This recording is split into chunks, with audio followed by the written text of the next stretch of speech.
예, 방송 송출되나요? 어때요? 들어가요?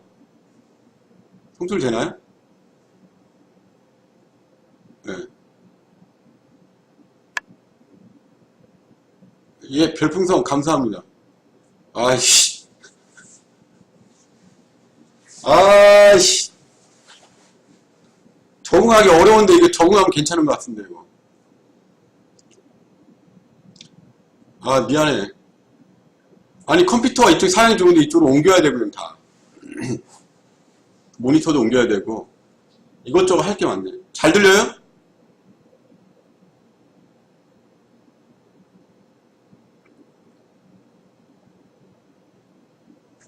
아, 계속 떴다고요?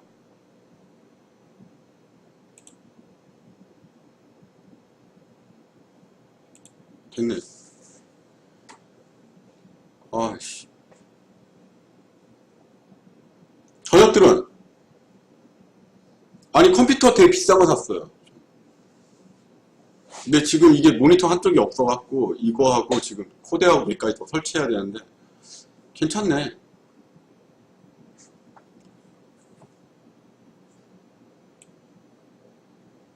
버퍼 심해요?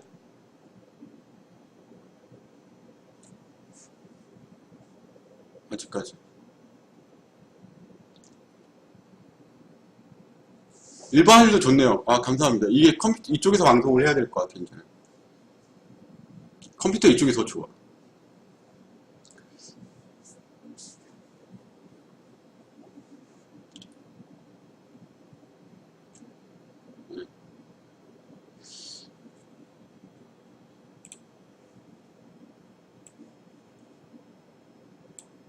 지금 중국 전문가 포럼인데,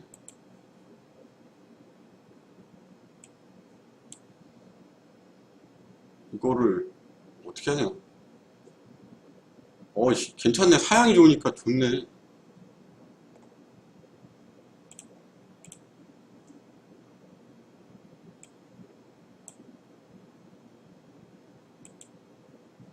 이거거든요. 그래서 잘 들리면 얘기할게요. 지금 중국은 공유경제, 그 오지 산업 발전에, 그러니까 오지 경쟁을 하고 있어요.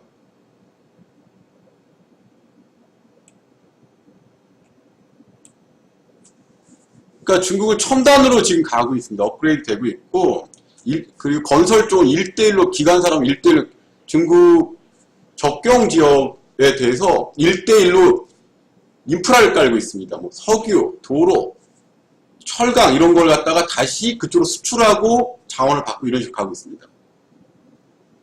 예, 잘 들리고 오지로 좋네요. 그래서 지금 연구보고서 칼럼이나 이런 거는 국내 쪽은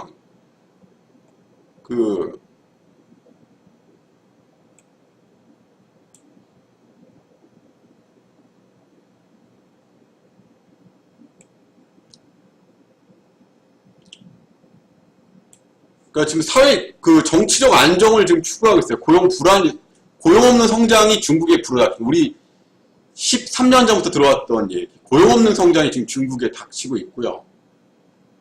그 다음에 무역 분쟁 때문에 중국 불안하고 정치적으로 고용 없는 성장이 중국 정치 성장에 지금 직격탄을 하고 있고, 그래서 가계 대출을 늘릴 방법을 우리하고 똑같이 가고 있어요.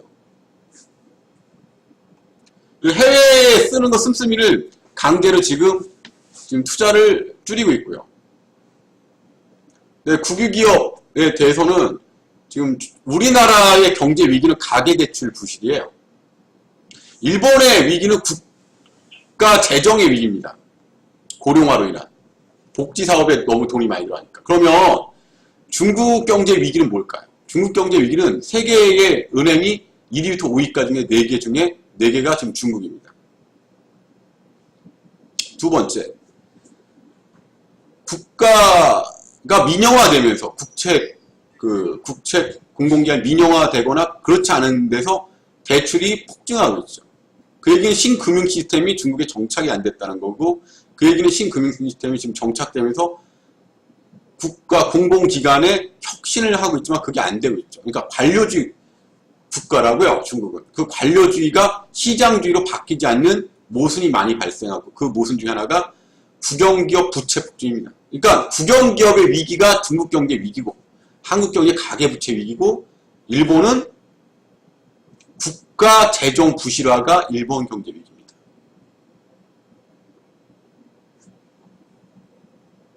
거기에서 이제는 중국은 수출로 먹고 살았던 게 소비로 먹고 살겠다는 전환이 돼서 한국의 3차 산업들에 대해서 내쫓고 있는 겁니다.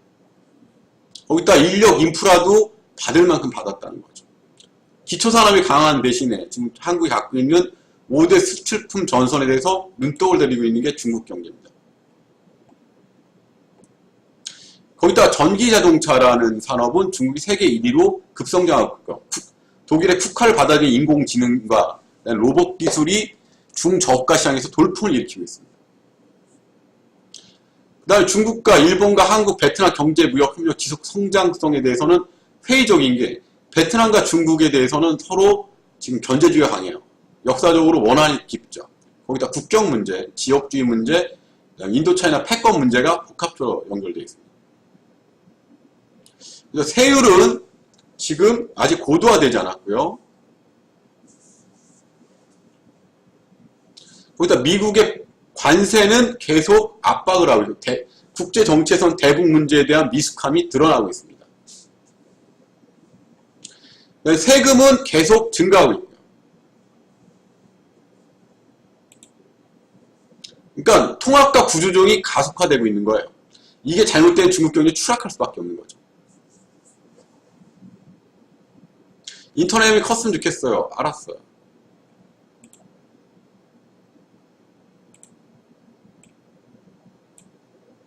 됐죠? 어떻습니까? 그래서 지금 경제제도약이 장강삼각주에서 슝안신구라는 데로 바뀌고 있습니다.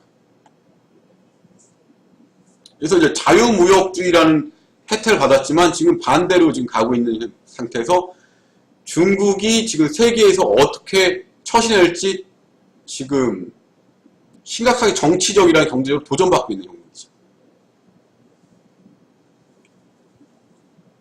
그래서 슈난신구라는 게 지금 화두에 올라가 있는 겁니다.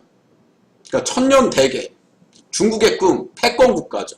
중국 불길을 베이징시, 테니시, 허베이성, 바오딩 위치하고 있다. 그래서 지금 정치적인 베이징 북쪽에, 장강 남쪽이 아니고 장강 북쪽에, 그러니까 거기 어디라고 그래? 황허강 쪽이죠. 황하강? 이게 이제 서구 개발의 주요 모차된 슈난신구를 개발하겠다는 게 혁신형 현대화 뭐 이런데 그 전에 도시화는 좀 미숙했던 걸 갖다가 닝보라는 데가 있어요. 닝보라는 데서 지금 그걸 갖다 도시화를 그쪽에 선진 도시화를 닝보로 선택하고 교육과 선진 교육, R&D 같은 것들을 국제화를 닝보에서 받아들이고 있고 이거를 그 산업의 슈난신구를 개발하고 있죠. 그러니까 지금 상하이로 집중됐던 걸 갖다가 좀 나누겠다는 얘기 같아요.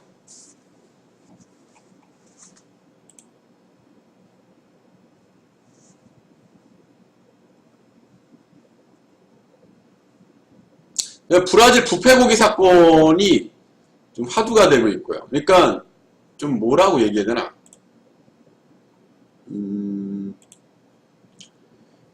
그러니까 나머지는 중국 전문가 포럼 가시면 다양한 뉴스가 나와 있으니까 가서 쉬우니까 제목만 읽어도 바뀌는 게 보이십니다.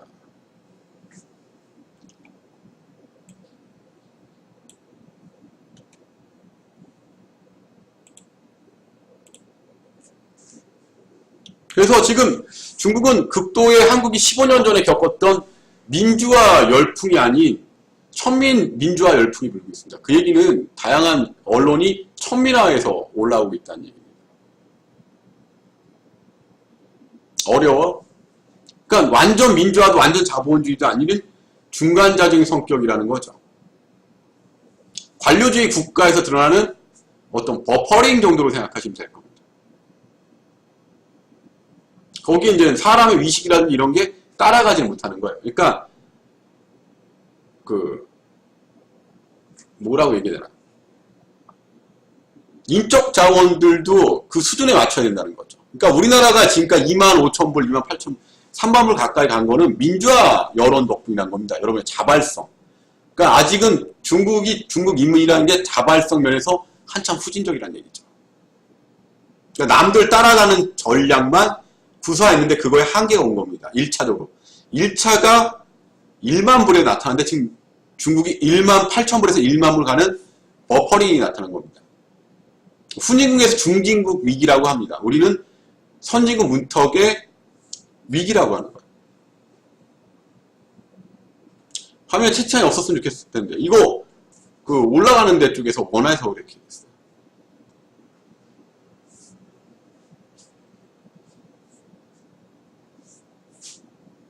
싱가포르 관련은 그거는 싱가포르는 그 네덜란드하고 관련이 깊습니다. 그러니까 싱가포르는 이 인도차이나 그 수입 수송로의 중간 자리가 있어요. 인도와 중국, 동북아, 한국, 일본의 인도차이나 반도까지 엮는 그 한가운데 금융 허브와 그다음에 항만 허브가 싱가포르이죠. 그러니까 조그만 토국에서는 가능하지만 거기에 10,000배 큰 중국에서는 10만 배 큰 중국에서는 허용이 안 된다는 거죠. 그러니까 통제는 도시국가, 폴리스 국가는 관료제가 가능한 거고 최적이지만 대국에서는 러시아라는 중국, 미국에서는 통하지가 않는다는 거죠.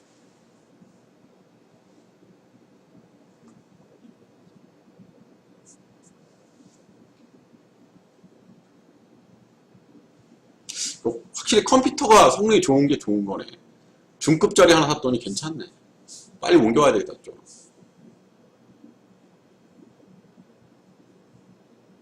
그러니까 한국보다는 지금 독일로 가겠다는 위기가 일본을 제끼고 독일하고 유럽하고 지금 돈을 잡고 있습니다. 그래서 거기에 이제는 특히 중국의 야망은 그거예요. 자기게 이제는 위안화의 국제화가 지금 가장 절실한데 미국이 그걸 용인해주냐 이거죠. 미국도 영국을 협박해서 금 본위제를 갖고 와서 달러 본위제로 바꾼 건데 과연 위안화의 국제화가 미국이 용인하냐 이거죠. 거기에 미국의 협박이 지속적인 겁니다. 거기에 이제 독일하고 중국이 유럽이 돌아버리는 거죠. 옛날에 영국이 한 것보다 더 하는 것 점점 영국 수준으로 올라가는 것 같으니까 미쳐버리는 거예요.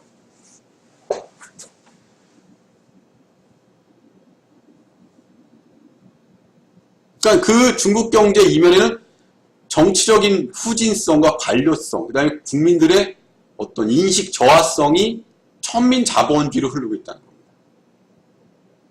근데 이제는 관료들은 저구제라는 시스템으로 아주 높지만 이민들은 떨어지는 이 갭의 차이가 엄청 큰 거죠. 그 중간적인 게 도시와 중산층인데 그 도시와 중산층에서는 그 어떤 민주화 열기가 너무 강하기 때문에 정치적인 문제를 해결하기 위해서는 부패 척산이 절실하지만 그게 이제는 과거의 기억이 있어요. 1968년에서 69년도에 그 대기근 사건 이후에 정치적인 걸 겪은 다음부터는 중국은 자본주의로, 그러니까 절대로 저구제가 자본주의화 할 수는 있어도 자본주의가 후퇴할 수는 없는 거예요. 왜? 4천만 명 굶어 죽었거든요.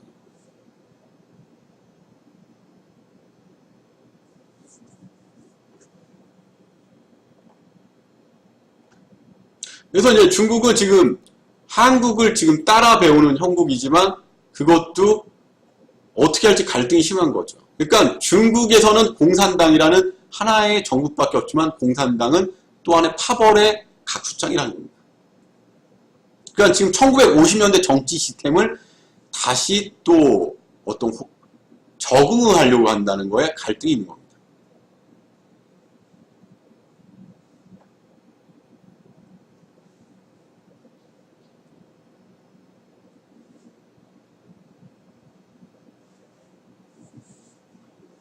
그러니까 미국의 지금 갈등도 있지만 미국인들도 나름대로 고민이 있고요. 중국인들도 고민이 있지만 중국은 미국을 도저히 따라잡을 수 없다는 절망감이 점점 폐색이 터지고 있어요.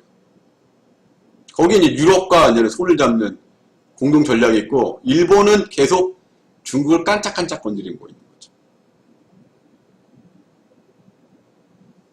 거기에 북한이라는 국제적인 개망신 사건이 있는 겁니다.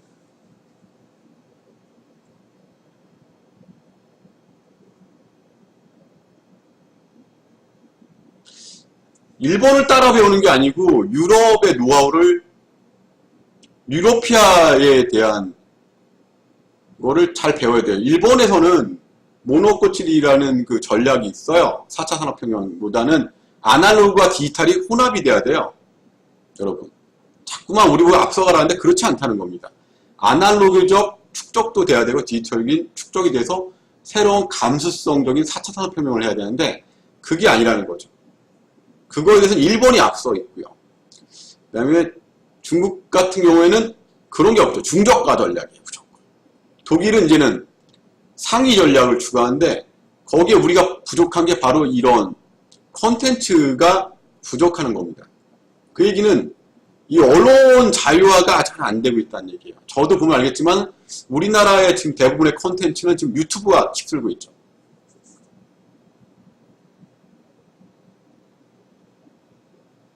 거기에 대해서도 한국도 이제는 외국, 지금 제가 발언했는데 외국에서 통제하는 거 아니에요. 그래서 이 문제를 어떻게 할지 좀 고민을 해야 될 것 같아요. 저는 이 문제는 아마 아고라의 메인, 이게 해결이 안 되면 유튜브에 지속적으로 항의하다 해결이 안 되면은 아고라의 인권위 청원을 할 겁니다. 인권위 청원도 안 되면은 유엔에 보낼 생각입니다. 왜 같으면 이런 근거 기록을 남겨놔야 돼요. 그게 개선이 된다고 생각합니다. 그러니까 지속적으로 할 겁니다. 그러니까 생태계를 많이 키워야 돼요. 4차 산업혁명.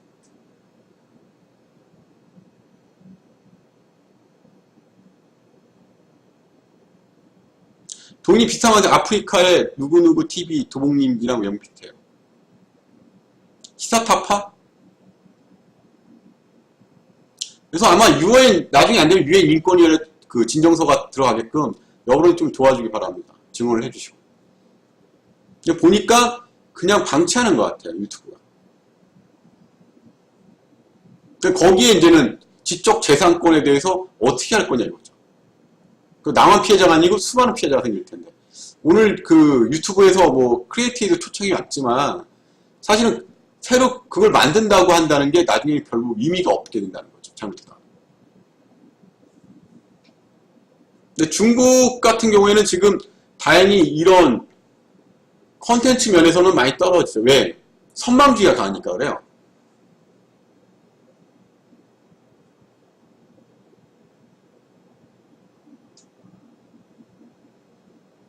거기 이제 트럼프의 남중국해, 결국은 우리나라 문제는 남중국해 협박입니다. 여러분.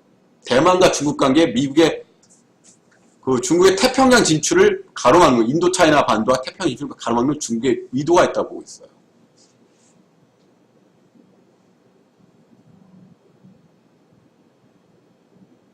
그러니까 나는 좀 걱정인 게 그래요. 유튜브 영향력이 높아진다는 거는 유튜브에서 신뢰를 줘야 되는데 이런 식으로 신뢰가 떨어진다 그러면 영향력만 높아지고 우리는 불안에 살게 될 겁니다. 이게 또 다른 하나의 빅브라더가 출연하는 거죠.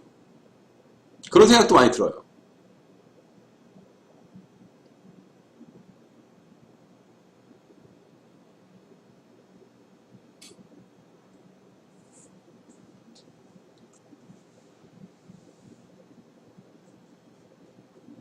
확실히 시청자는 많이 떨어지네. 어우씨.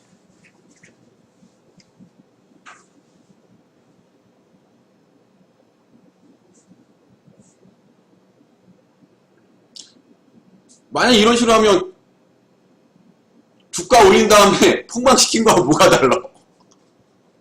유튜버들, 한국 유튜버들.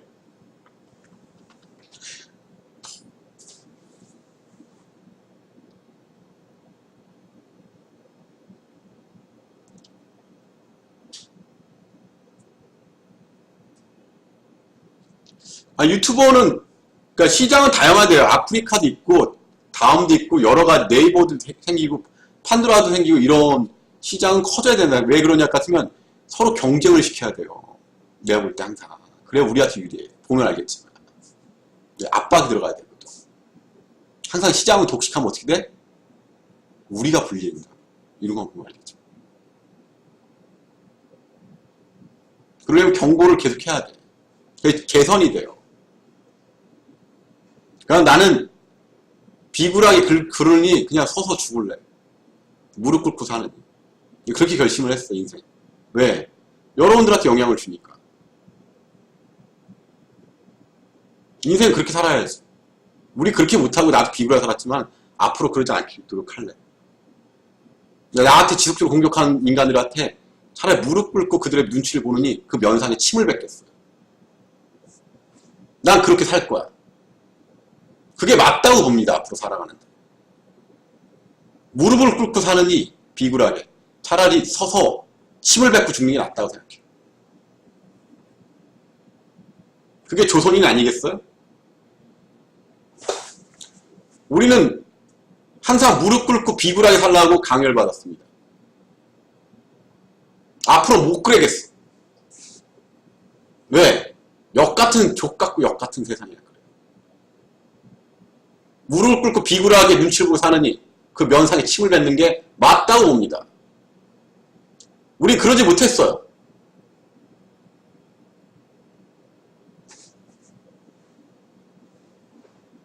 나도 힘이 약한 개인일 뿐이겠지만 그렇게 살랍니다. 여러분들도 많이 도와주세요. 오늘 갑질하는 걸 보세요. 얼마나 사람은 인간을 비굴하게 하나. 그런 X 같은 세상은 사라져야 된다고 생각합니다. 할 말하고 언론의 자유가 있어야지 우리가 숨을 쉬고 살 수가 있어요.